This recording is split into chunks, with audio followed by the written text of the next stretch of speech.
Bonjour à tous et bienvenue sur Crypto Signal. Aujourd'hui, on va parler d'un Bitcoin qui commence à taper à la porte des 100 000 dollars, bien sûr. On va parler également des earnings de Nvidia et on va parler d'un possible trade qui se met en place du côté de MicroStrategy contre du short Bitcoin.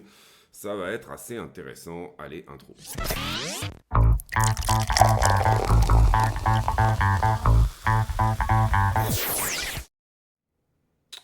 Alors, structure en 4 heures, rien de bien nouveau, si ce n'est cette poussée, on va dire de 93 à 97 000 dollars. Je rappelle que ce qu'on veut voir, nous, c'est une sorte de banane, c'est-à-dire une parabole qui ensuite se dégonfle, hein, bien sûr.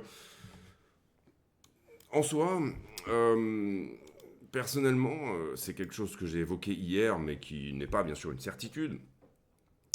Pour moi, voilà, on passait les 100 000 dollars là ici début de semaine autour de, c'était quelque chose qu'on avait assez fortement évoqué en vidéo. Et on avait parlé de mercredi, donc hier, pour passer les 100 000 dollars. On voit une nouvelle banane potentielle se mettre en place. On voit également des structures qui sont assez bearish, finalement qu'assez bullish, d'accord. Donc ça c'est une très bonne nouvelle, bien sûr. Donc est-ce qu'on serait pas sur un scénario typique de continuation? Beaucoup de gens appellent aux 100 000 dollars comme une résistance, c'est-à-dire une forme de top. Personnellement, je suis circonspect sur cette théorie, au sens où, pour moi, 100 000 dollars est un big round fat number qui effectivement peut enclencher des prises de profit, mais qui peut aussi déclencher une certaine FOMO du côté à la fois institutionnel et retail. Donc je viserais plutôt, et c'est un avis, encore une fois, ça reste mon avis, il n'y a pas aucun problème à, à penser autrement. Mais je viserais plutôt la zone des 115-118 comme étant un top potentiel. C'est-à-dire qu'on passe comme de la crème au travers des 100K, provoquant une certaine FOMO, et puis ensuite un retracement, potentiellement reperdre les 100K à nouveau, mettre un petit peu tous ces nouveaux acheteurs qui ont acheté au-dessus de 100K, entre 100 et 115 sous l'eau, les faire vendre et ensuite faire un mouvement de continuation. Maintenant, encore une fois, ça m'appartient. C'est quelque chose. On est en price discovery, donc on n'a pas réellement de choses sur lesquelles s'appuyer en termes de résistance, etc.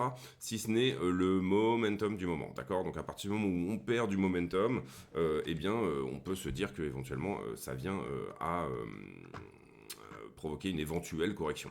Maintenant, on est encore une fois sur le technique, on va attaquer le fondamental tout à l'heure. Ce que je voudrais vous montrer, c'est que on s'approche un petit peu de ce type de liane, et je parle là de la violette, là ici, qui traverse le prix et qui, vous le voyez, a quand même pas mal joué comme la pente du bull run actuel. C'est-à-dire que là, d'une certaine manière, on est en train de repasser en territoire bullish, hein. C'est ce que j'ai assez souvent évoqué sur la chaîne. Là, c'est extrêmement bullish quand on est au-dessus de cette droite. C'est la droite initiale du momentum de l'accélération.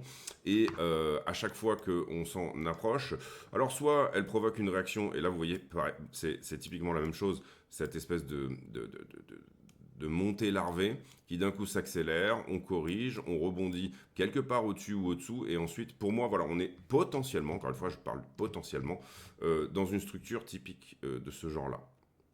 C'est-à-dire que globalement, on en serait quelque part par ici, et on aurait cette fameuse poussée de 16-17% qui nous emmènerait au-delà des 115-118, encore une fois. On pousse ici et on fait une belle correction qui vient rejouer éventuellement avec cette droite pour ensuite refaire une poussée à nouveau. J'en profite pour vous dire de ne pas hésiter à vous abonner à la chaîne, éventuellement activer la cloche des notifications. Le partenaire de la chaîne, c'est Bluefin. Vous avez aussi BitGet qui fonctionne encore. Si jamais vous voulez vous inscrire sur un exchange, il s'agit tout simplement des partenaires. Et je rappelle que tous les bénéfices de la chaîne, affiliation compris, sont reversés à Mécénat Chirurgie Cardiaque. À ma connaissance, je suis le seul à faire ça. Donc voilà, n'hésitez pas. Si vous pensez, si vous ne voulez pas mettre votre argent dans les poches d'un influenceur quelconque, mais plutôt dans les poches de aider des gens qui en ont besoin.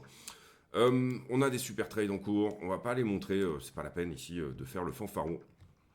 On va juste simplement se poser la question, ok, est-ce que je suis réellement en train d'accélérer? Et pour ça, j'aurais plutôt tendance à aller voir le 1 heure. Euh, En soi, ce qu'on voit sur le 1 heure, bon, c'est que, et on en avait déjà parlé hier, une sorte d'accélération du momentum. Vous le voyez ici avec cette droite d'accumulation, et c'est ce qu'on veut voir, et bien, qui s'accélère, d'accord. On a un très bon momentum en ce moment, beaucoup de demandes sur les ETF spot qui font que finalement, on va... Et les ETF spot sont obligés d'acheter les BTC en question. globalement 12 heures après la clôture du marché, donc on va dire 22 heures en France.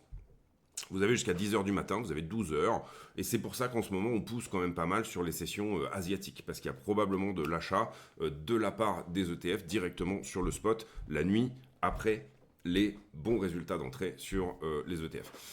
Donc la question ici, c'est est-ce que cette droite repousse une première fois, c'est-à-dire est-ce qu'on revient ici sur les 86, 87, là où il y a pas mal de liquidités, on va le voir sur la liquidité, ou alors est-ce qu'on fait d'abord une poussée au-delà de 100, déjà potentiellement toucher 100, ça serait pas mal, mais au-delà de 100 et 115. Personnellement, je pars plutôt sur cette idée qu'on va toucher 115, 118 et que là, il y aura une belle correction éventuellement pour mettre un petit peu de monde sous l'eau. Maintenant, c'est un avis, encore une fois, il y a peu de choses sur lesquelles se baser en ce moment. On reviendra sur Bitcoin plus tard, Ether, BTC qui continue à s'enfoncer malheureusement pour lui.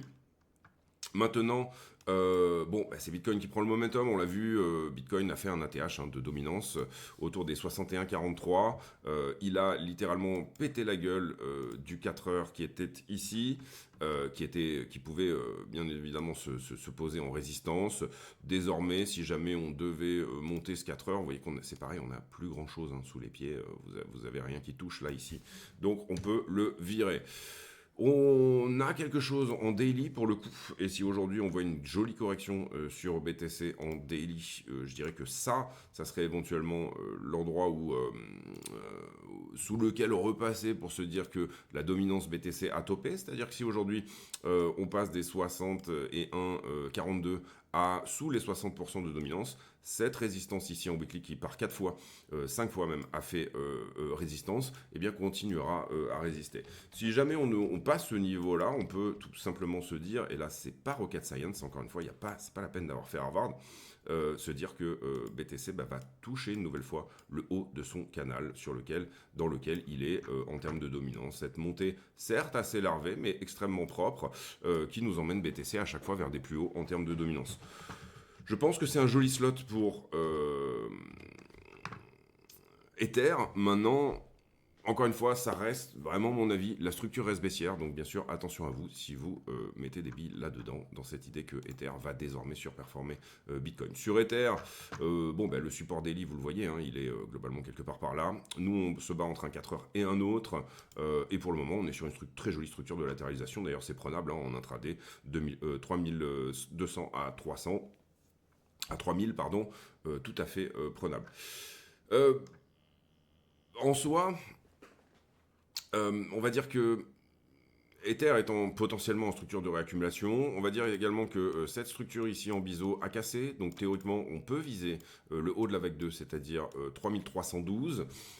Personnellement, je vise 3005, je reste sur mon constat initial sur Ethereum, même si en ce moment il fait un petit peu du surplace. On a un trade en cours, on avait un objectif, et pour moi, voilà, l'idée, ça serait quand même éventuellement d'aller chercher effectivement 3005. Donc une accélération sur Ethereum est possible. Maintenant, on l'a vu aussi, déjà il est bloqué entre ce 4 heures et celui-là. Là, actuellement, il est en train de latéraliser là-dedans, première chose. Deuxième chose, il y a celui-là qui va être pas simple à passer. Et troisième chose, le support, il est effectivement là. Donc 3000 est un bon point d'entrée. Cela dit, on n'est pas passé sous la structure, d'accord ? On est passé juste en dessous de ces sommets, mais on a tenu au niveau de celui-ci. Donc passer sous la structure serait un très bon signe pour moi pour Ethereum, c'est-à-dire venir faire un tour sous les $3000 serait un très bon signe qu'on vient liquider les positions longues et donc du coup qu'on a aspiré l'offre dans cette zone-là pour repartir en haut. Maintenant, malheureusement, c'est aussi le signal, perdre ce 4 heures-là, et bien que Ether peut enfoncer et aller sur des zones plutôt autour des 2007. Vous voyez qu'il y a un creux dans la valeur ici. Il y a d'une certaine manière assez peu de volume profile sur toute cette zone. Donc qu'est-ce qu'on veut voir ? On veut voir que le prix vient purger dessous, certes, mais qu'en 4 heures, le niveau tienne. On veut une mèche, d'accord ? Apprenez à trader la liquidité sur Bitcoin, c'est apprendre à trader les UT. Donc du coup,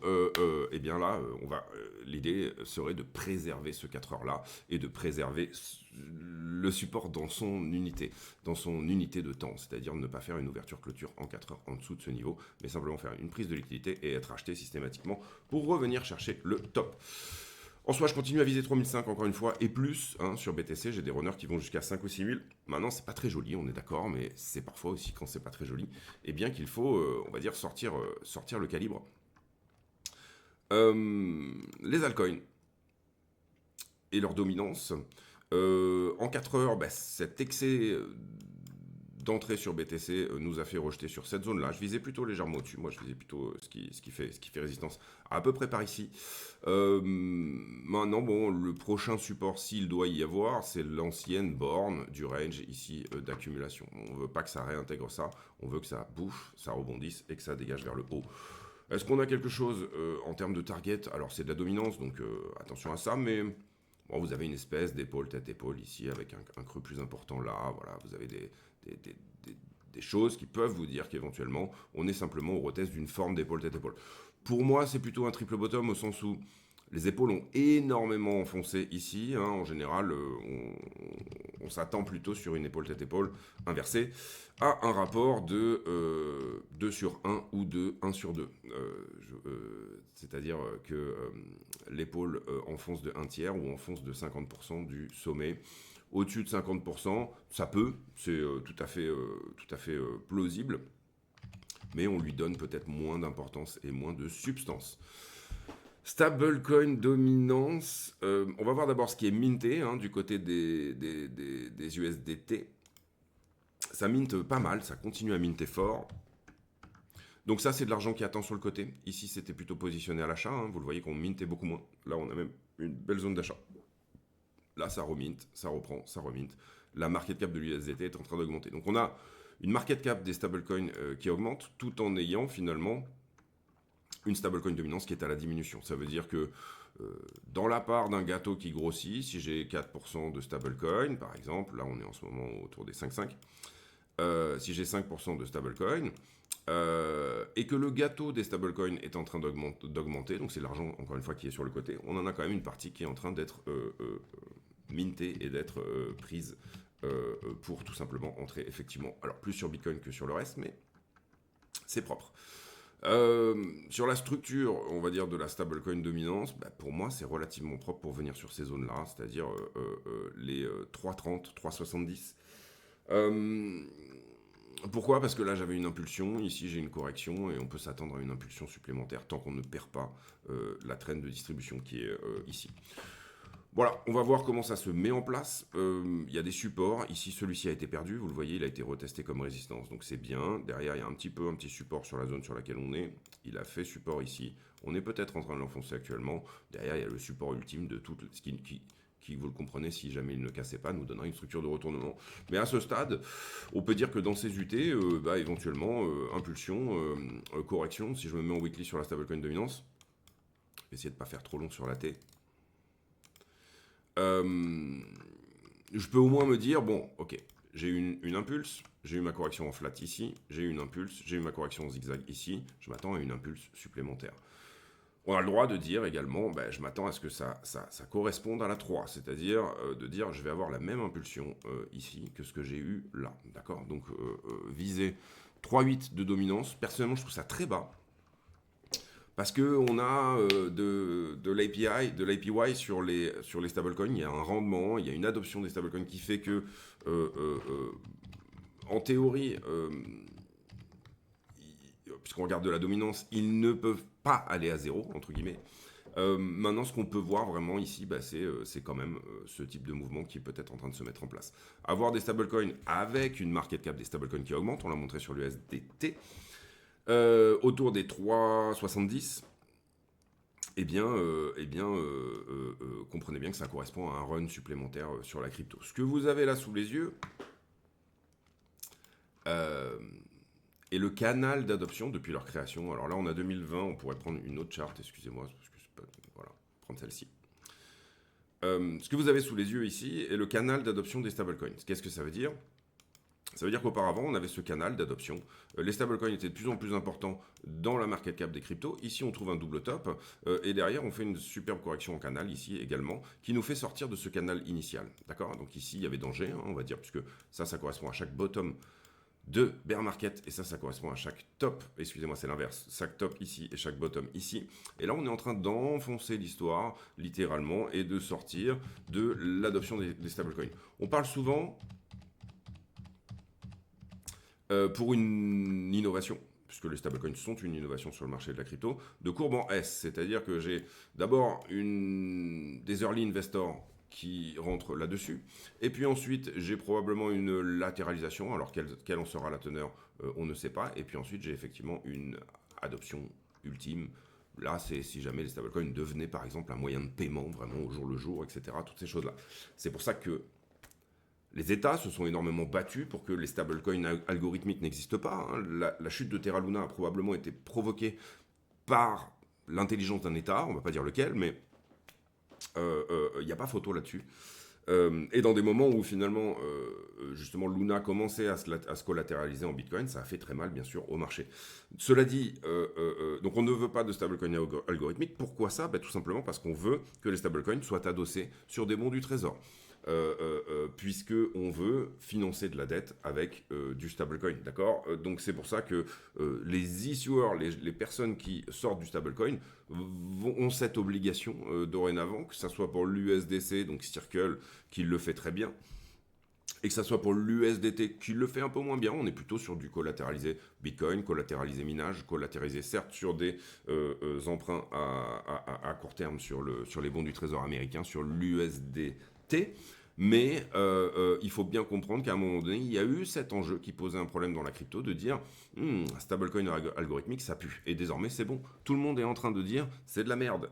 C'est-à-dire qu'on le voit littéralement sur les nouveaux stablecoins qui sortent et qui pourraient éventuellement s'adosser sur du code. Tout le monde est en train de dire non mais attendez, on est sur la même histoire que Terra Luna.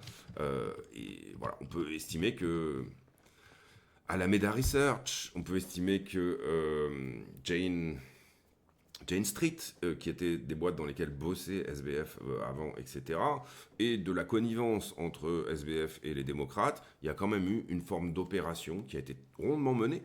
Et encore une fois, les travails d'intelligence, à partir du moment où c'est fait dans l'intérêt de son propre État, ne me pose aucun problème. D'accord. Par exemple, en ce moment, j'ai un petit problème avec l'Europe, tout simplement parce que le travail d'intelligence européen n'est pas, et puis parce que le travail d'intelligence américain fait des ingérences dans les affaires de l'Europe. Hein, en soi, on est d'accord.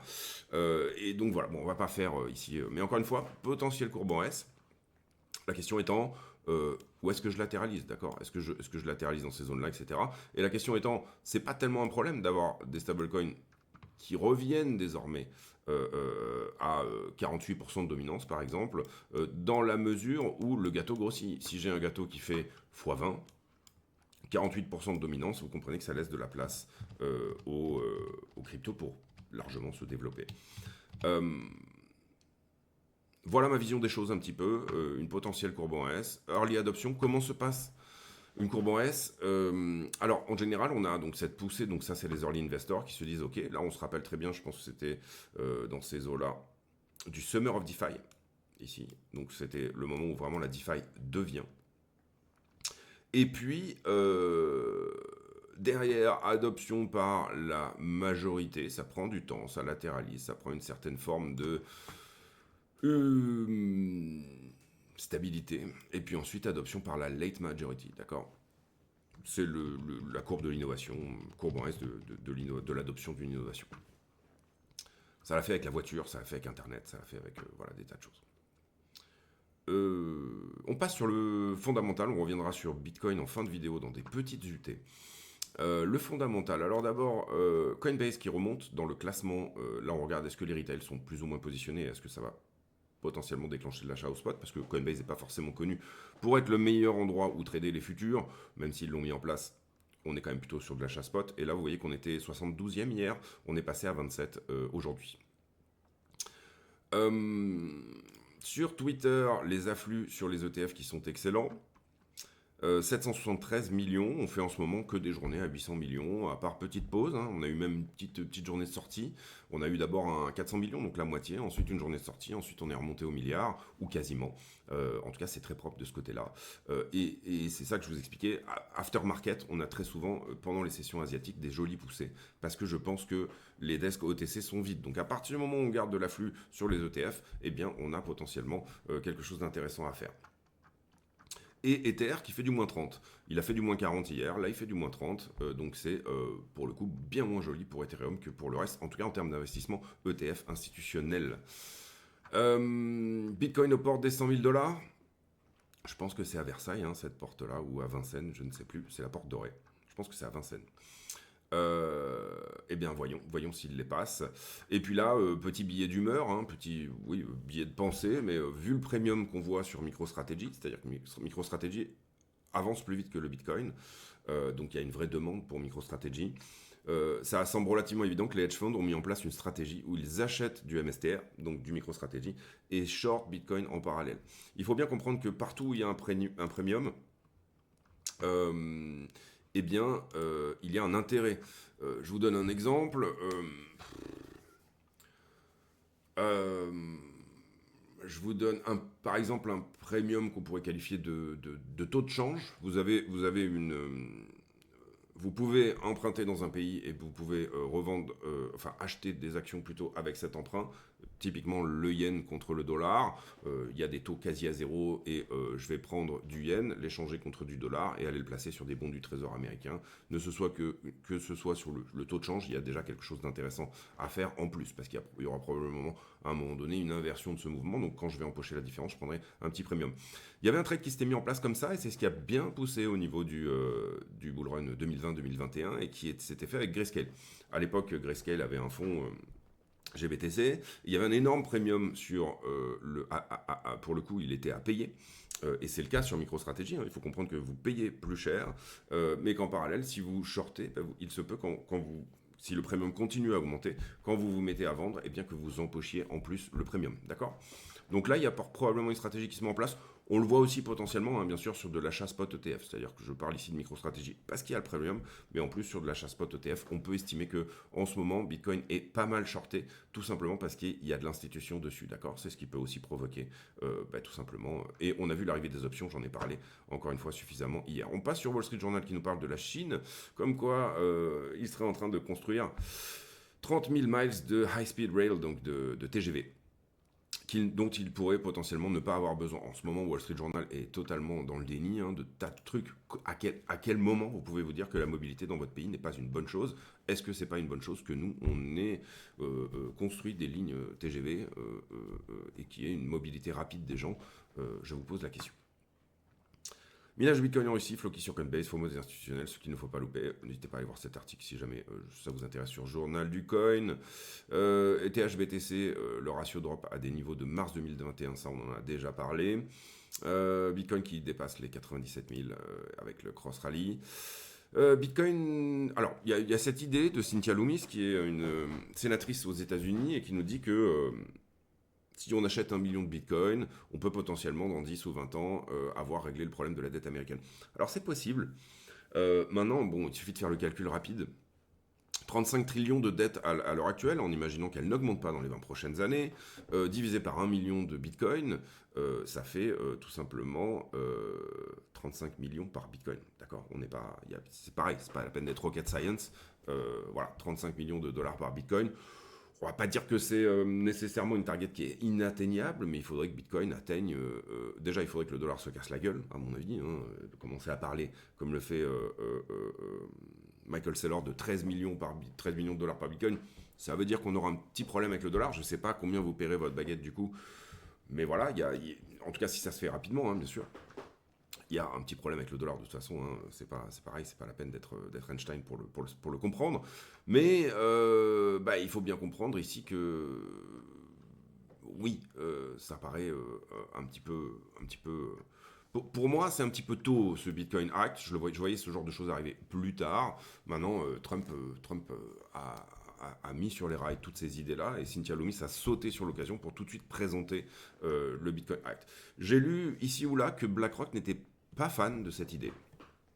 Maintenant, BlackRock pourrait faire la pluie et le beau temps dans un autre contexte. Non, je pense qu'en face de Trump, c'est plus difficile de faire la pluie et le beau temps qu'en face de Biden, qui est quand même relativement liquide, on peut le dire. Derrière, la Banque Centrale Européenne qui ne voit pas de grosse inflation venir par l'élection de Trump et l'augmentation des droits de douane. Trump aime bien dire, bon, maintenant, c'est simple, vous voulez balancer du vin bordelais dans mon pays, vous allez payer plus 30% de droits de douane, les gens vont le payer plus cher, c'est de l'isolationnisme pur et dur.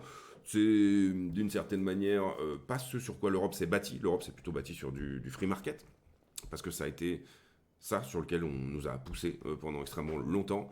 On le voit avec Mercosur en ce moment, hein. Maintenant, on va voir encore une fois comment se déroulent ces choses-là, mais oui, a priori, il y a des chances quand même que on se fasse démonter. Et les earnings de Nvidia hier.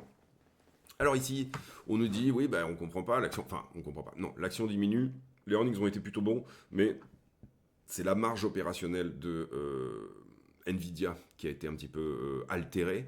Maintenant, tout le monde rêve d'avoir une marge opérationnelle comme celle de Nvidia, et c'est plus ou moins ce que nous dit cet article sur MarketWatch. Les earnings de Nvidia ont battu de 17% le quarter 2. Et donc on est sur le quarter 3 là bien sûr, et ils sont plus de plus de 94% depuis un an. Pour moi c'est très bon. Certes la marge opérationnelle a été un petit peu altérée, on le voit ici 75,1, 74,6, et on va voir ici les prédictions qui vont être sorties à la part de la part de tout ça. Mais pour moi c'est des bons earnings, et je pense que c'est un faux mouvement. Le mouvement de baisse là est juste un mouvement de prise de liquidité. Maintenant, il y a une grosse bulle sur Nvidia en ce moment. On a vu aussi Trump quand même monter des data centers en moins de 3 mois, des choses dont on lui avait dit tu ne pourras pas le faire en moins de 3 ans. Ils l'ont fait en moins de 3 mois. Donc voilà, il y a une espèce de FOMO en ce moment sur l'achat d'Nvidia. On espère que ça va continuer. Le computing est un vrai enjeu en ce moment pour les grosses boîtes. Donc on espère qu'ils vont vendre de la carte et que ça va continuer, tout simplement parce que vous avez ici je sais pas le loup dans la bergerie, mais c'est l'éléphant dans le magasin de porcelaine. En tout cas, potentiellement, il va falloir qu'il se déplace. Nvidia, on est en total FOMO sur Nvidia, et il va falloir que, on va dire que c'est un leading indicator de ce qui se passe sur l'AI. Si vous avez de la vente de cartes graphiques pour faire du computing et du render, enfin vous m'avez compris, et bien à ce moment-là, vous avez un secteur de l'AI qui se porte bien, de l'intelligence artificielle, d'accord. 450, on passe aux liquidations bien sûr, 455 millions de liquidations hier, dont 119 millions sur Bitcoin, 66 millions sur Ethereum. Bitcoin a liquidé du short alors que les alts ont liquidé plutôt du long. C'est quelque chose dorénavant qu'on voit relativement tous les jours.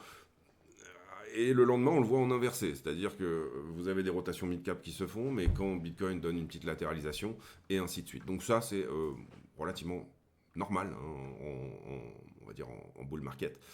C'est des choses qui sont relativement normales. Le carnet d'ordre, qui a frisé, excusez-moi une petite seconde.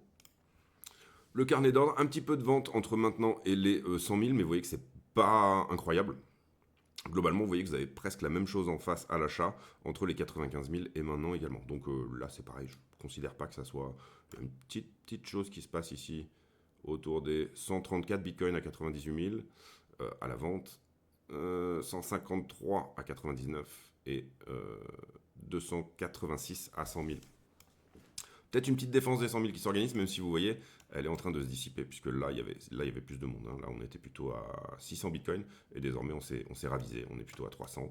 Et globalement, gros ordre d'achat sur la zone des 85 à X milliers de dollars, ce qui pourrait faire barrage.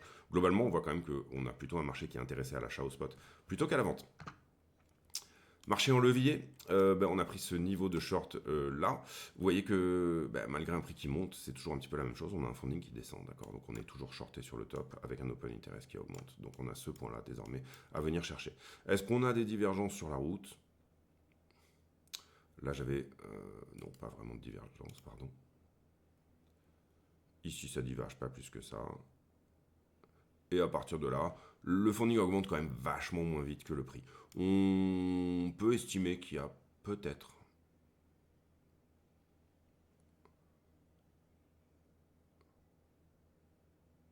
non, c'est propre.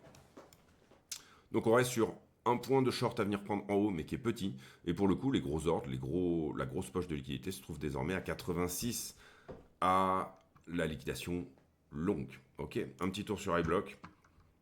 On voit un petit peu la même chose ici en termes de bulle de liquidité. Oui, on a un tout petit peu de short sur le top.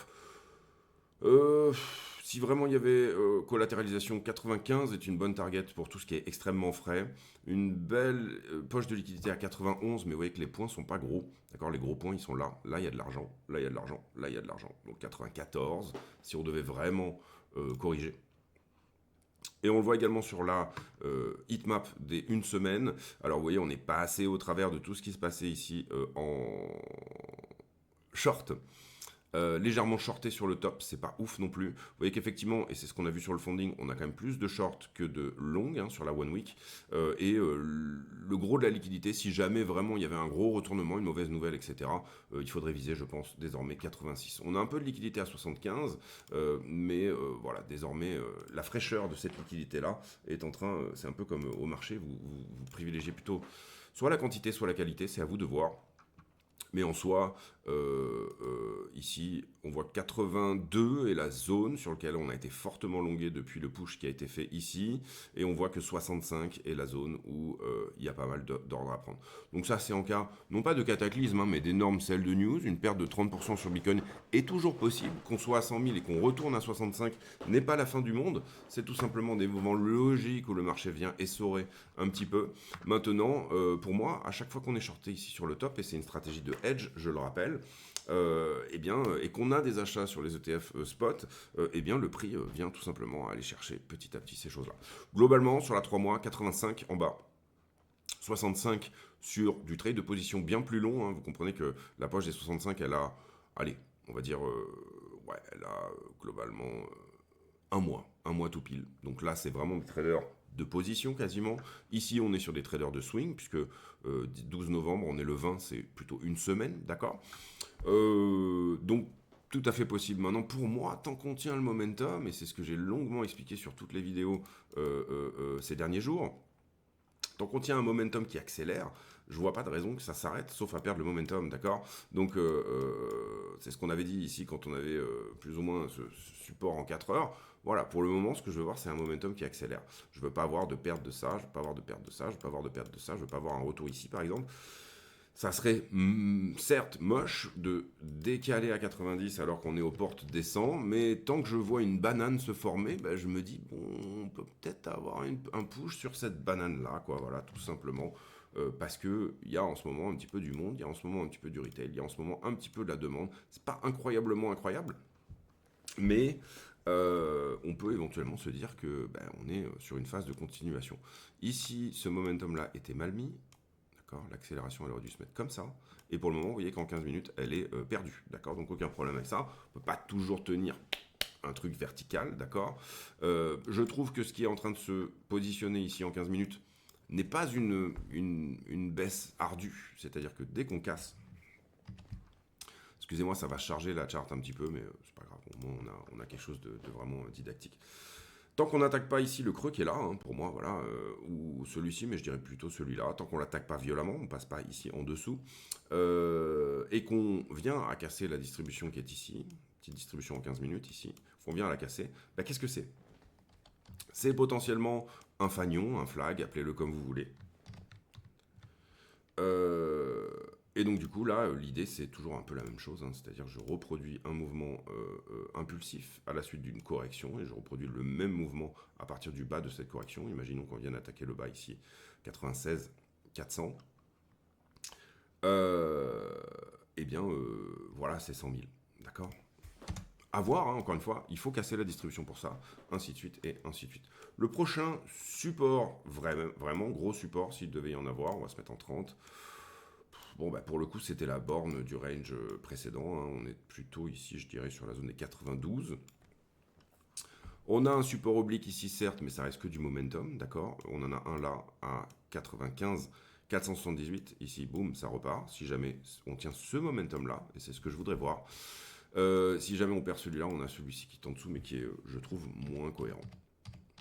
En 15 minutes, la correction n'est pas moche pour le moment. C'est une correction lente, vous le comprenez. Où est-ce qu'est mon niveau en 15 minutes? Il serait quelque part près dans ces zones-là. Donc ça veut dire qu'il faudrait qu'on se reprenne ici dans cette zone-là. La question étant, est-ce qu'on attaque cette vallée violemment, c'est-à-dire on vient chercher dessous, à la racine, c'est-à-dire on crée un nouveau 15 minutes autour des 96 400, ou alors à sa base, c'est-à-dire la vallée ici est censée protéger la vallée suivante et éventuellement toute l'inducement qui s'est passé avant, tout l'imbalance qui s'est donné avant. Si jamais on vient chercher cet imbalance, vous comprenez que pour le coup, on a eu ce petit excès là.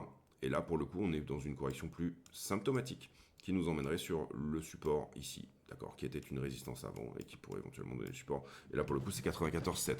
Au travers de tous ces scénarios, quel est mon préféré? Quel est celui que je mettrai le plus en avant?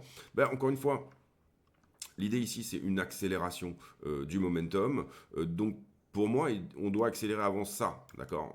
Si on cherche une banane, et si on veut accélérer dans le momentum, on n'a pas pour vocation primaire à revenir tester l'accélération du momentum précédente, ce d'autant plus qu'elle a été testée une, deux fois, trois fois, quatre fois, cinq fois. Donc j'aurais tendance à dire que se reprendre à partir de là ou de là, puisque ça c'est perdu, hein, on est d'accord ici, si on avait dû faire 100 000 ce matin, on aurait rebondi là-dedans, d'accord. Donc voilà un peu comment je vois les choses. À partir du moment où on pète ça, pour moi, c'est éventuellement la continuation de ça à la base de ça, ok. Et à partir du moment où on enfonce plus bas que ça devient déjà un petit peu inquiétant. À partir du moment où on revient chercher ça, on revient chercher le momentum initial, et pour le coup, c'est aussi un peu plus, je trouve, inquiétant. Donc en soi, mon scénario privilégié, allez, on va envoyer un chiffre.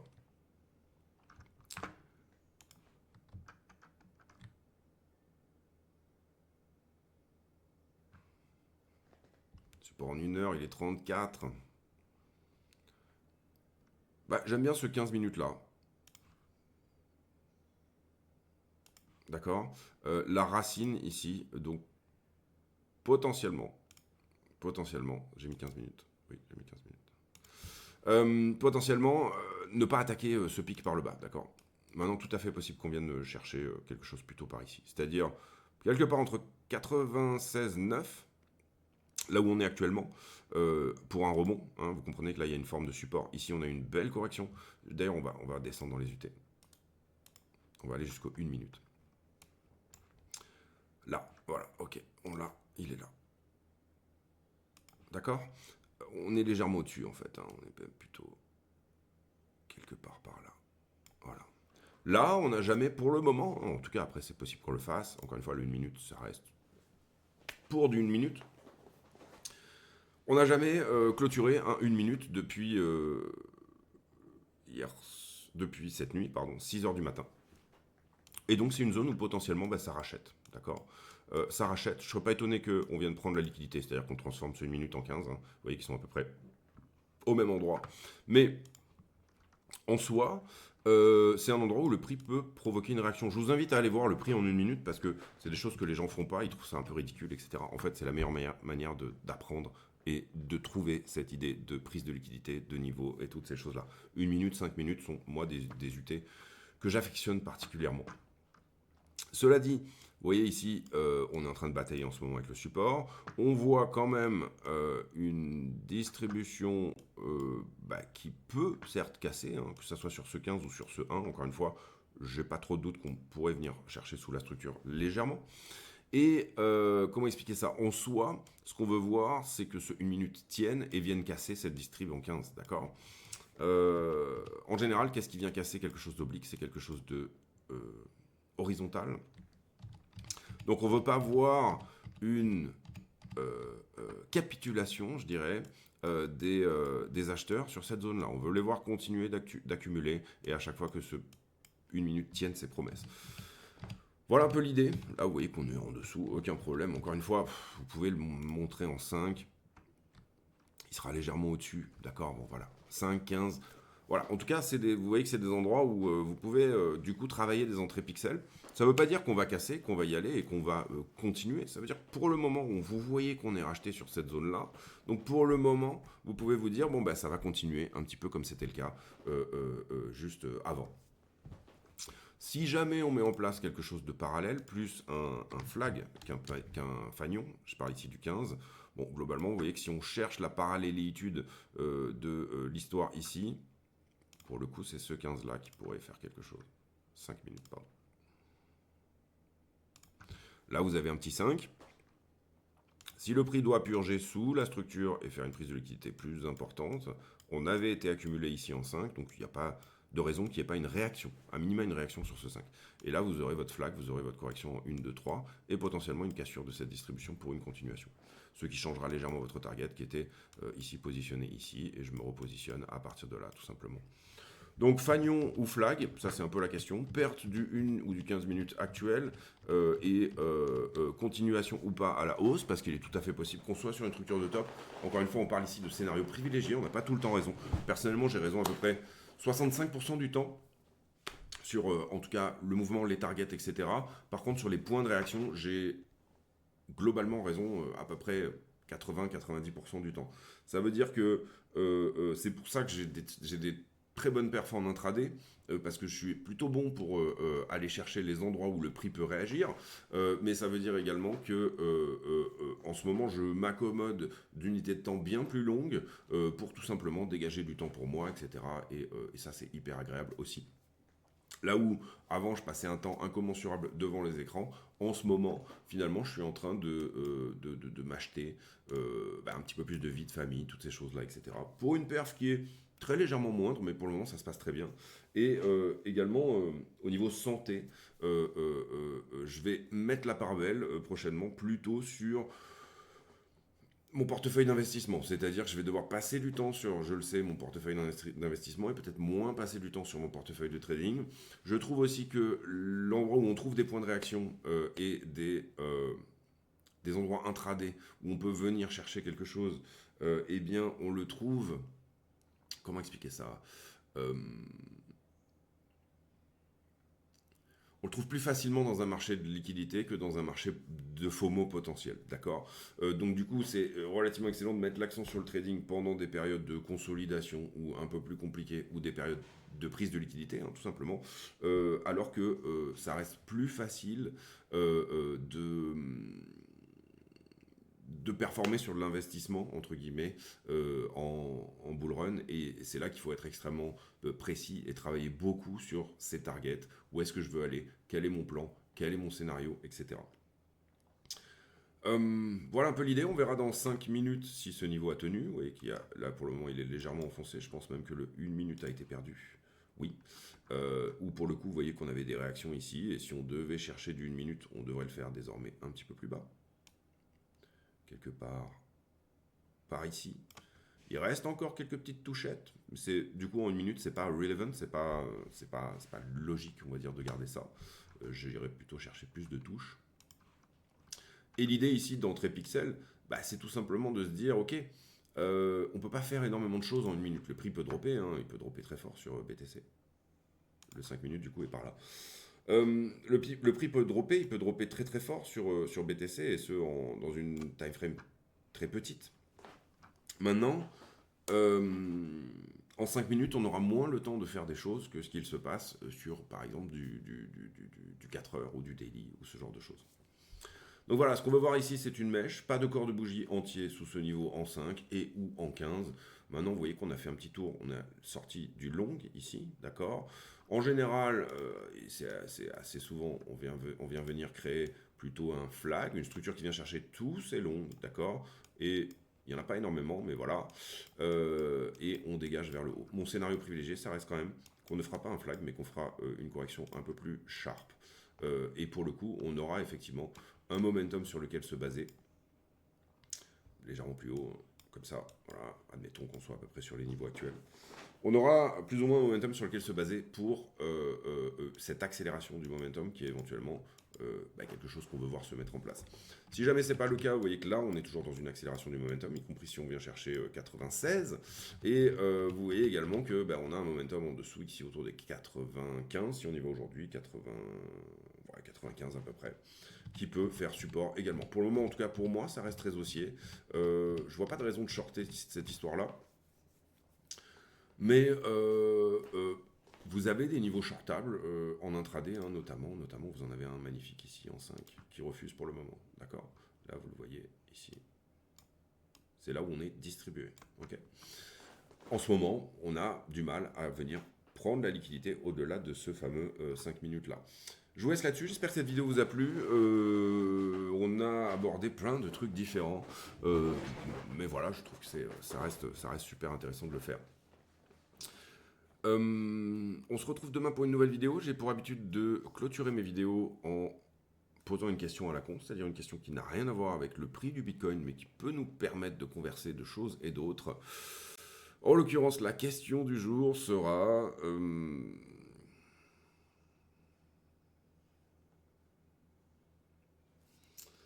Tiens, j'ai acheté pour mon fils un fossile de dinosaure. Il s'intéresse aux dinosaures depuis qu'il a 2 ans et j'adore les choses qui prennent de la valeur avec le temps. J'ai des autographes de sportifs. J'aime bien voilà, ces petites choses, des voitures de collection, des choses comme ça. J'aime bien ces choses qui prennent de la valeur encore une fois avec le temps. Il y a en ce moment des expériences sur les mammouths et cette idée de recréer la race du mammouth. C'est-à-dire... ça n'a rien à voir avec le fossile de mon fils, je lui ai acheté une dent de spinosaure, mais il y a en ce moment cette idée qu'on pourrait éventuellement recréer un mammouth en le faisant, parce qu'on a retrouvé du sang en Sibérie qui était encore viable avec de l'ADN dedans, donc on a plus ou moins séquencé une partie de l'ADN d'un mammouth. L'idée par contre, ça serait de le faire porter par un éléphant d'Asie, qui sont les plus gros, et malheureusement pour le moment les éléphants d'Asie ne sont pas assez gros pour porter ce type de dinosaure.